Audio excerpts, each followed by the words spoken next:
Hello, welcome to another episode of Holly D Live Podcast. I'm Holly D, and welcome to Heavy Mental, another episode that we're going to talk and delve deep into the weirdest, the craziest, and the most beautiful shit that you don't want to fucking talk about because it's uncomfortable as fuck. So before I get my day started, the subject is a really, really good friend of mine who I'm going to name, we're going to call him Tyler Durden. He brought up this awesome topic for a podcast. What do you do when someone is making you choose between a lover or not a lover, but a partner, like a wife, a girlfriend, a boyfriend, a whatever, and your family? What the fuck do you do? And why do you do it? Now, I'm going to quote this. I'm just going to cite this. It's on Quora. And this girl just posted it.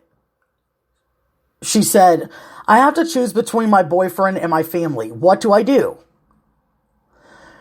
And then this one chick wrote in response, which I thought was awesome. It depends on the reason why you have to choose between your partner and your family.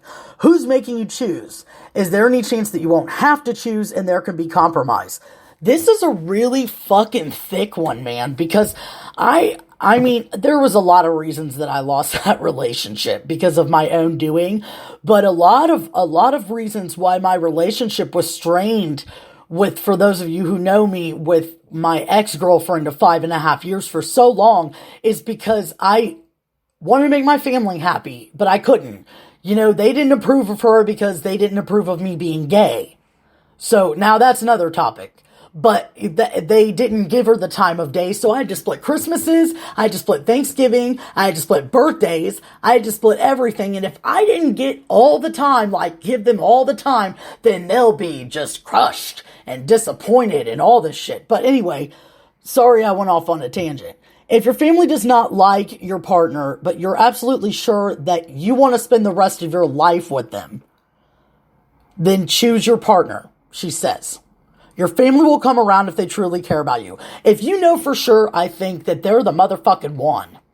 And they are good to you and they don't, cheat on you or hit you or fucking just verbally abuse you or mentally abuse you, then stick with them. And if there's something missing, then she goes down to say, here, if you're skeptical about it, then choose your family. And she also says, and just like a side note, I like that she said this, a situation like this, no matter who is making you choose, is extremely stressful, overwhelming, and slightly immature. There should be no reason for you to have to choose between your family and someone you love unless you're in harm's way. And she also said, weigh out your options very carefully, and most importantly, try to compromise before making your choice. Even try compromising a second and third time before making a choice. I mean, what would you do in that situation? There's a lot of factors that come into play. Like, for example, if your family doesn't approve of them, why don't they approve of them? I gotta be honest, for my family, they are so close-knit, like super uber close-knit, to the point where, if I don't spend 6 hours with them on their fucking birthday, they'll shit a brick. And if I wanted to, like, I tried to move away, I tried. And I mean, there was a lot of things, like, I did move away and I did miss my friends here. And I missed a lot. But, like, I missed it, genuinely. But my family, oh my God, would they freak out. You're over there, blah, blah, blah, and you don't even know what I'm fucking doing. And now I don't have that person anymore. And I've actually let go of her while I was incarcerated. Thank you, God. It's been 4 years, and it's just about damn time. But I mean, I struggled with that forever and ended up choosing my family over her, which is something I shouldn't have done because she was like for life. She was my number one gangster bitch. And I fucked it up. But I gotta live with that or whatever. But I'm just saying, don't make the same mistake that I did. If you really want to be with them and whatnot, then be with them. Because your family, I think, they're just jealous of the time that they used to spend with you when you were fucking single. And now that, you know, you have a new life and a new new shit and, you know, want to have kids or whatever the situation may be with your partner, that you're taking away precious time that they're used to calling you at the drop of a fucking hat, and now they can't do that because you have responsibilities and obligations in another life, and they don't like that shit. So yeah, they're gonna try and tear it down. In other situations, there's some family members that are actually healthy. My family isn't healthy. I'm sorry. I gotta say it.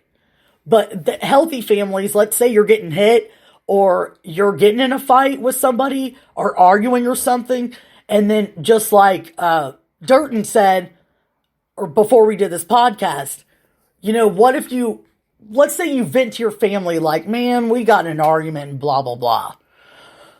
Just so you know, guys, one thing I learned is they'll take that all into account.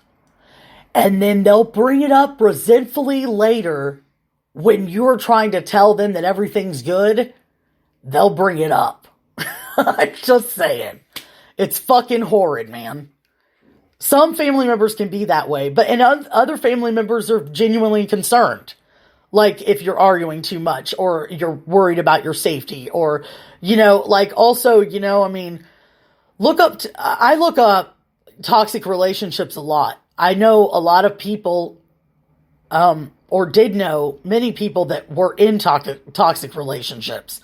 One of my best friends is in a horribly toxic relationship where they follow each other at 80 miles an hour down a 25 mile an hour zone on their cell phones, talking to each other, saying that they've got somebody in the car. It's just, there's no trust. Yeah, I don't know. But a toxic relationship is like, for example, you know, one of the factors is why did I bring this up? I know I had a reason why I brought that up. One of the factors is like you're slowly going away from your friends. Your family isn't seeing you. Your friends aren't seeing you. Your coworkers aren't seeing you, or you quit your job. Your acquaintances aren't seeing you. You know what I'm saying? You didn't disappear, but you're just like hiding because you don't want to tell them how it really fucking is. There's another situation. I don't know. I could talk about this for a minute, man. Apparently, he brought it up and I was just like, fuck yeah, dude. Because so many times, you know, we do what our family wants us to do, our blood. Why? Because that's our blood. Okay. But you know what I learned is that my blood never bailed me out of jail. My blood never gave a cent to me when I was on the street. My blood has never been there for emotional, physical, whatever. Not physical, but like a hug and shit like that. For emotional, psychological help when I needed it. So why do I give a fuck if they're my blood or not? They're just blood. They're not my family. There's a difference between blood and family. Family are people that are there for you when the shit's down, when you don't have any motherfucking groceries. Dude, I go down the street. I can't tell you where I live because I can't. But down the street, I have a couple that I help out. And I go over there. I try to go over there once every couple of weeks and cook them a big dinner. And you know, sing and play piano or whatever, because I do that as well. And fucking, you know, it's a good time or whatever. And it feels good to give back to somebody who really, really needs it. You know, and I've given them, you know, money if they needed it, if I could afford it. You know, and they've done the same for me. It's a really good friendship. It's give and take. You know, but sometimes your family, dude, will be the ones that will persecute you the first ones. Like, just, you know, it's like we're all scared of in terms of family, like, God, you're just scared of getting disowned. You know, I'm going to bring it up. I'm going to bring it the fuck up. I'm bringing it the fuck up. I swear to God, that's why, a lot of people are racist, because I've been with racist people. I've fucked them, sucked them, whatever. I've been with a couple, and I'm telling you, it's not a genetic thing. And there's another argument. That's a whole other podcast. But this is just a side note. It could be the reason that they are racist, that some people are racist, is because they don't want their family to be disappointed in them. Especially fathers, man. I hate to say it, dude, and mothers too. There's some others out there that I know are fucking racist as fuck. But predominantly it's fathers. Oh, that's pussy shit. Oh, crying's pussy shit. Oh, you can't be with a person of a different race. Oh, you can't be. Why? Why can't we think for ourselves instead of let our family fucking just pave the way for us? I'm not gonna fucking live like that. I refuse to live like that. I haven't lived like that since I was fucking 15, and I'm never gonna fucking live like that ever. And I've done shit I'm not proud of. And yes, I am the fuck up of the family. Of course I am. Of course I am. But you know what? I'd rather be a fuck up than some fucking robot drone who doesn't make decisions for themselves. I'm just saying. But back to this relationship thing.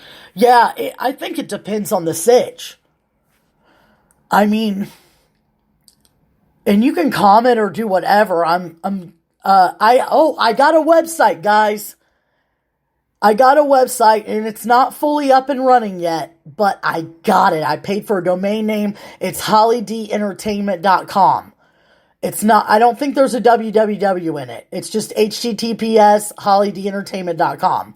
And it's going to have my podcast, my stand-up, my music, all in one place, dude. I'm talking all of it. It's a big project for me, but just so you guys know, if you ever want to listen to the podcast, I'm going to do it. And I'll still put them on Facebook and whatnot, but I just, on a side note, I'm really excited about that venture, and I appreciate everybody's downloads and everybody's positive feedback, and I'm glad that you enjoyed these podcasts.